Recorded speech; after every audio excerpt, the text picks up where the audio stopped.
ආයිබෝවන් අද ඉතින් කතා කරන්න හිතුවේ දරුවෙක් ලැබිලා ඉන්න අම්මා කෙනෙකුට මුහුණ පාන්න සිද්ධ වෙන බරපතලම ගොඩක් දෙනෙක් අවධානය අඩු ඇයට ගර්භණී වෙලා ඉන්න කාලේ වගේම දරුවා ලැබිලා ඉන්න කාලෙත් වැළඳෙන්න පුළුවන් රෝග තත්ත්වයක් ගැන. ඉතින් මේකට අපි කියනවා පසු ප්‍රසව විෂාදය. මේක ඇති වෙන්නේ දරුවා ලැබුණෙන් පස්සේ. ඉතින් මම අද අවධානය දෙන්නේ දරුවා ලැබුණෙන් පස්සේ ඇති වෙන මෙන්න මේ පසු ප්‍රසව විෂාදය. postpartum depression කියන තත්ත්වය ගැන තමයි කතා කරන්න හිතුවේ. ඉතින් දරුවෙක් ලැබිලා ඉන්න අම්මා කෙනෙක් ඔයාලගේ ගෙවල් වල ඉන්නවා නම් නැත්නම් වටපිටාවේ ඉන්නවා නම් එහෙම නැත්නම් ඔයා සෞඛ්‍ය ශාස්ත්‍රයේ වැඩ කරන කෙනෙක් නම් දරුවා ලැබුණෙන් පස්සේ දරුවා ලැබෙන්න ඉන්න අම්මලා වගේම දරුවා ලැබුණෙන් පස්සේ අවධානය දෙන්න ඕන අම්මලා ඉන්නවා. ඉතින් එහෙම අයට කාරුණික වෙන්න කියලා ආරම්භයේම කියනවා. ඉතින් තව දෙයක් තමයි මේ postpartum depression කියන එක හැදෙන්නේ සාමාන්‍යයෙන් දරුවෙක් ලැබිලා සතියක් දෙකක් යනකම් සාමාන්‍යයෙන් normally අම්මා කෙනෙකුට මේක මහ වදයක් කරදරයක් මේ හරි කනස්සලු ගතියක් මේ දේවල් ඇති වෙන්න පුළුවන්. ඒකට කියනවා baby blues කියලා. මොකද ඒ කියන්නේ බබා ලැබුණෙන් පස්සේ බබා නිසා ඒ නුපුරුදු දෛනික චර්යාවට යාට අනුගත වෙන්න තියෙන අපහසුතාවය නිසා ඇති වෙන්න පුළුවන් තත්ත්වයක්. යාට වෙහෙසයි හරිම අර ස්ට්‍රෙස්. මොකද බබාට කිරි දෙන්න ඕනේ පැය දෙකකින් දෙකට කිරි දෙන්න කියනවා. එහෙම නැත්නම් දරුවා නිතරම අඬනවා, රැඩි වෙනකන් අඬනවා. මෙන්න මේ දේවල් නිසා විඩාවටපත් වීමත් එක්ක ඇති වෙන තත්ත්වයක්. මේක normally සතියක් දෙකක් යනකොට recover වෙනවා. නමුත් එහෙම නොවි කාලාන්තරයක් තියෙනවා නම් ඔයාට දරුවා ලැබුණෙන් පස්සේ ඔයාට ජීවිතේ එපා වෙනවා.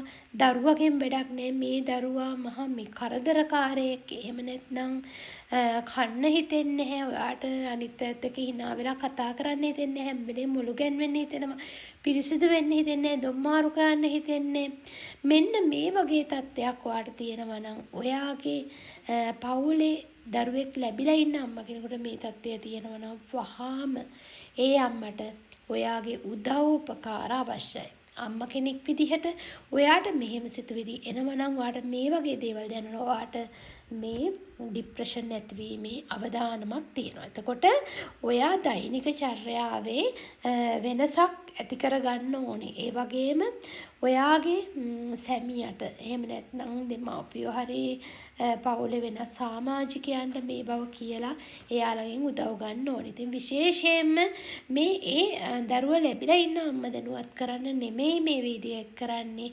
ඒ දරුවා ලැබිලා ඉන්න අම්මා ඉන්න නිවසේ ඉන්න සමාජිකයෝ දැනුවත් කරන්න. හේතුව මේ අලුත උපන් පුංචි පැටියා පිළිගන්න ඔයාලා හැමෝම ආසාවෙන් බලන් හිටියා.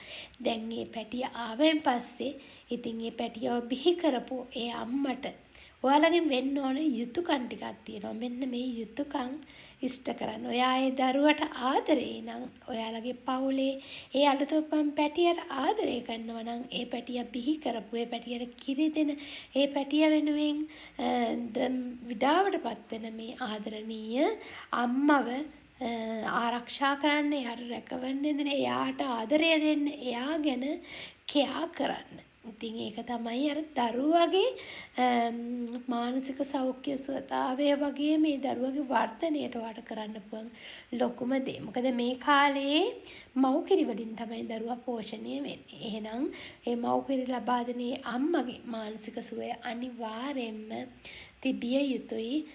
මොකද අම්මට ડિප්‍රෙෂන් වගේ ආවොත් දරුවට ඒ අවදානමක් තියෙනවා. දරුවගේ ජීවිතයට අවදානමක් තියෙනවා. ඒ වගේම මානසික සෞඛ්‍යයටත් මේ දේ බලපානවා.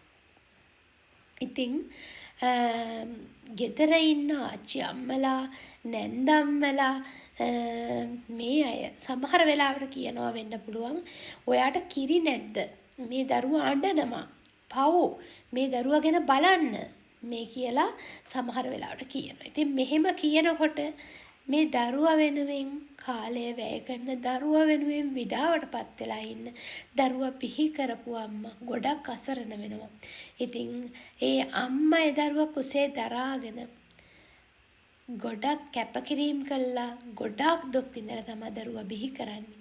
බිහි කරයින් පස්සේ ඒ දරුවා වෙනුවෙන් විතරක් කතා කරන්න ඉන්න ආච්චි අම්මලා නැන්ද අම්මලාට මම කියන්නේ ආදරණීය අම්මේ ඔබත් මවක් වෙන්න ඇති දරුවෙක් බිහි කරන්න ඇති. ඉතින් පොඩ්ඩක් ඒ අතීතයට යන්න ඒ මොහොතේ ඔයාට දැනෙච්ච සිතුවිලි ඒ කාලේ වගේ නෙමේ විශේෂයෙන්ම අද කාලේ වෙනකොට සමාජ සම්බන්ධතා පවා ගොඩක් ඈත් වෙලා ගොඩක් කාර්යබහුලයි. සමහර විට මේ අම්මා ගර්භණී කාලේවත් විවේකයක් නොලබපු අම්මා කෙනෙක් වෙන්න පුළුවන්.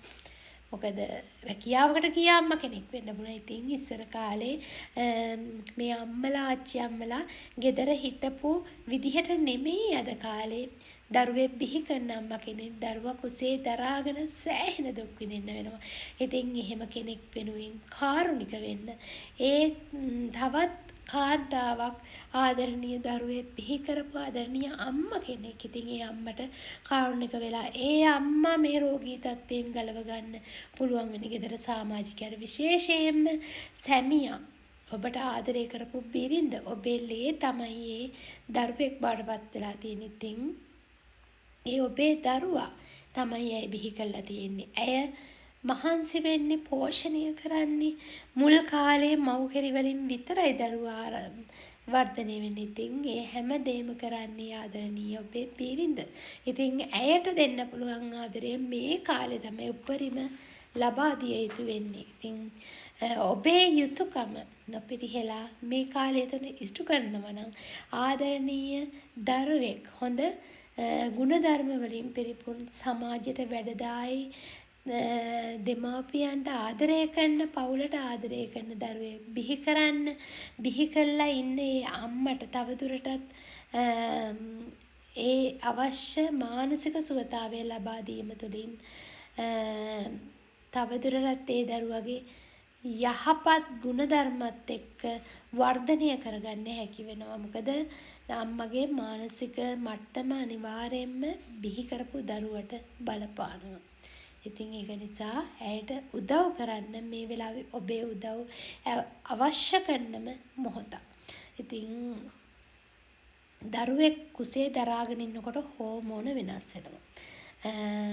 ඉතින් මේ හෝමෝන වෙනස් වීම උච්චාවචනය වීම තියෙන ඒ ගැටලු නිසා මේ පෝස්ට්පාර්ටම් ડિප්‍රෙෂන් ඇති වෙන්න පුළුවන්. ඉතින් මේ තත්ත්වයේදී මේ දරුවා බිහි කරපු අම්මට උදව් උපකාර කිරීම තුළින් මේ තත්ත්වය මගහරව ගන්න පුළුවන්. එහෙම නැත්නම් මේ අම්මට සමහර විට දැනෙනවා නම් මේ මගේ දරුවා නෙමෙයි මේ දරුවට කිරි දෙන්න බෑ. මේ දරුවා යක් පැටියෙක් වගේ. මේ දරුවා ගැන බොහොම මේ දරුවා මරලා දාන්න ඕනේ. මේ දරුවෙන්ම නිදහස් වෙන්න ඕනේ. මේ මොන කරදරයක්ද? මට මගේ ජීවිතෙන් වැඩක් නෑ. ඒ වගේම සමහර අම්මා කෙනෙකුට පේනවා සත්තු බඩ ගන්නවා, සත්තු ඇඟේ යනවා, විවිධ ශබ්ද ඇහෙනවා, මායාකාරී ශබ්ද ඇහෙනවා. ඇත්තම තත්ත්ව නෙමෙයි මේවා. අර ඒ විදිහට ඇහෙන්න පුළුවන්. එතකොට මායාකාරී ශබ්ද ඇහෙන්න පුළුවන්. මායාකාරී රූප පේන්න පුළුවන්. මෙන්න මෙහෙම තත්ත්වයක් තියෙනවා නම් පවුලේ සමාජිකයෝ විදිහට ඔබ වහාම වෛද්‍යවරයෙක් ගාවට ගෙනියන්න ඕනේ. මොකද මේ මානසික රෝගී තත්ත්වයකට තමයි මේ ડિප්‍රෙෂන් වැඩි වර්ධනය වීම තුළින් ඇති වෙන්නේ. ඇයට වෛද්‍ය ප්‍රතිකාර තුළින් තමයි මේ මොහොතේ උදව් කරන්න වෙන්නේ. සාමාන්‍යයෙන් ડિප්‍රෙෂන් මට්ටමක නම් කවුන්සලින් ලබා දීලා ඒ වගේම පවුලේ සමාජිකයන් උදව් කරලා ගොඩ ගන්න පුළුවන්. හැබැයි මේ වගේ තත්ත්වයක දරුවගේ ජීවිතය පවා අනතුරේ. මොකද ඔයාලා අහලා ඇති පහුගිය කාලේ අපිට අහන්න ලැබුණ දරුවා මරපු අම්මලා දරුවා බිහි කරයින් පස්සේ දරුවා ගඟට විසික් කරනවා, වැසිකිලි වලවල් වල දාලා යනවා. මෙන්න මේ වගේ දරුවන්ට සිද්ධ වෙච්ච අනතුරු අහන්න ඇති. ඉතින් මේ වගේ තත්ත්වයක් සමාජයේ ඇති කරන්න අවශ්‍ය නැහැ. පුංචි පැටව ආරක්ෂා කරගන්න නම් ඒ පැටියා බිහි කරපු අම්මට ලැබිය යුතු ආරක්ෂාව ආදරය කරුණාව ලබා දෙන්න. ඉතින් තවදුරටත් කියන්න අවශ්‍ය නැහැ ඔබගෙන් වෙන්න ඕන යුතුයකම සමාජීය වගකීමක් මේක. ඒ දේ ඉෂ්ට කරන්න ඒ ගර්භණී අම්මා දරුවා බිහි කරපු අම්මට ඔබගේ වගකීම ඉෂ්ට කරන්න ඔබගේ